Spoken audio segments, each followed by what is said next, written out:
Billie Jean is not my lover. All right, I just got back from seeing Michael, and I thought this movie was a lot of fun. I thought it was really, really well done.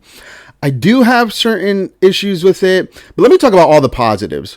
Jafar Jackson, who plays Michael Jackson in the movie, he does a phenomenal job of literally embodying like his uncle, right? That as the course of the movie was going, I was like, man, it's like I'm looking at Michael Jackson. Like, it's such a blend.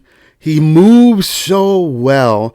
And I don't know about me, but it just seemed, I don't know exactly how the film was shot. Like, I don't know if it was shot in order or anything like that.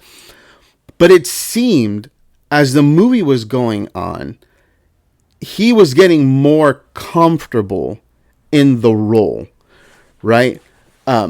That's just what I saw. And I think a part of it is also the progression of the movie so the story in itself of Michael getting more comfortable in his identity as, I'm Michael Jackson. Like, I was put on this earth to do some crazy things, to do, he mentions, in the movie what he feels God has called him to do. And that's not to just stay in, the Jackson 5, the boy band, for the rest of his life. And so I really, really enjoyed the movie. He did, again, a phenomenal job. And again, the music, like, it's kind of hard to mess this up. It would have been really hard to mess this up. Now, there are people out there who are trashing this movie, but they're trashing it because in their view, they wanted the controversial stuff about Michael Jackson to be like on displayed. And there's a part of me that understands that, but I don't really fully give that credit because this movie is already addressing a huge aspect of Michael Jackson's life, and why. And I think doing a good job of showing why, he acted in such a childlike, innocent way. And basically it's because the man didn't have a childhood. He didn't. His overbearing father, who was abusive, a bully, basically ran his entire childhood. That he didn't have one. And because he was so talented in comparison to his brothers, that made it even worse, right? So he was one of the youngest, but he was also the most talented. Everybody loved him. The other brothers would be able, probably not as much, have that level of freedom because they were still famous. But in comparison to Michael, they had way more freedom than what Michael Jackson had growing up. Just because of who he was and how talented he was. And him being the face, right, of the Jackson 5. The man had no childhood. And the movie does a really good job of showing that, of demonstrating that. And even, I would even say, right, it presents Michael in that weird way that those of us who are old enough to have lived and saw Michael and, knew of the things, right? It presents in a way that it's like, okay, we understand, or at least it's showing us these sides of Michael that if we didn't know like the backstory, we'd be like, bro, this is kind of creepy.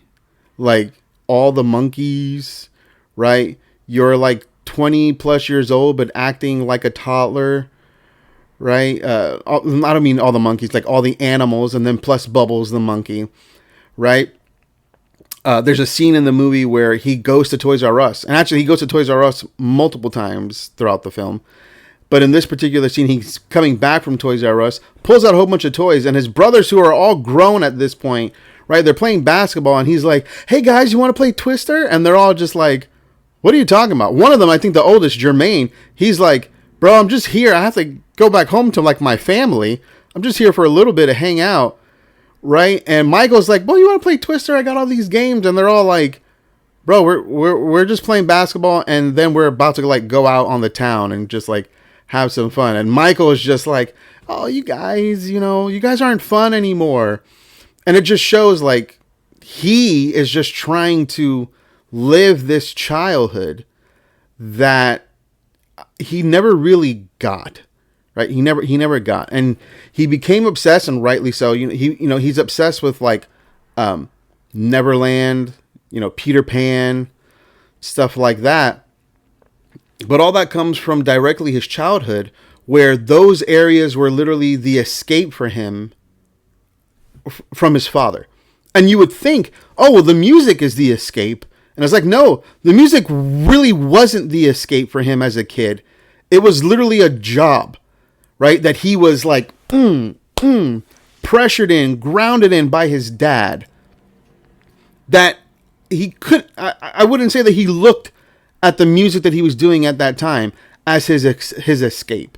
It was all this other stuff that was his escape. That when he got older and he had the money, he was like, well, I'm going to make all that come true. Neverland Ranch is something that, he buys and acquires and gets more animals, right? The idea of like shaping his nose, kind of the way the movie demonstrates it, he kind of like shapes it to look like Peter Pan, right? It's all this stuff that he does when he has the money, but he's still like acting like a kid.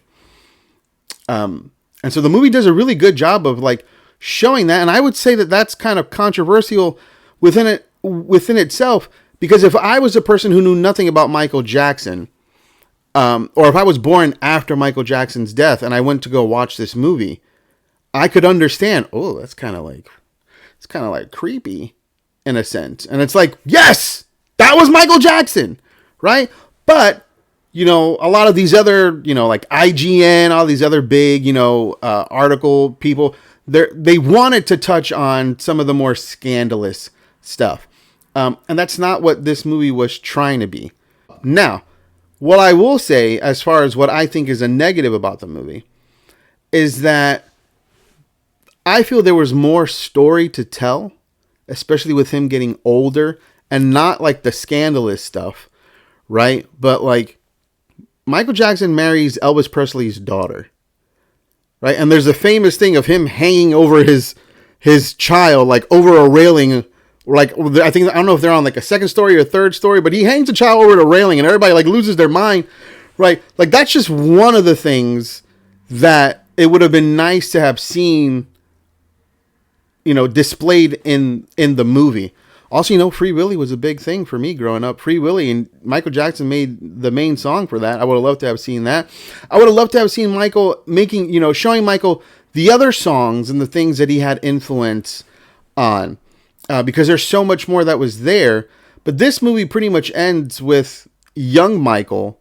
And it's funny because at the end of the movie, I was like, I feel like I just watched like a superhero movie, in the sense where we see the origin, the upbringing, and it ends with basically Michael accepting his destiny on who he is, right? It ends with his concert in London, which was the first concert that he did when he walked away from the Jackson 5 and was like, I'm done with this, right? So he goes on a tour and is now out in London. The movie ends with him out in London, and it's huge. Everybody's losing their minds, and we see it all.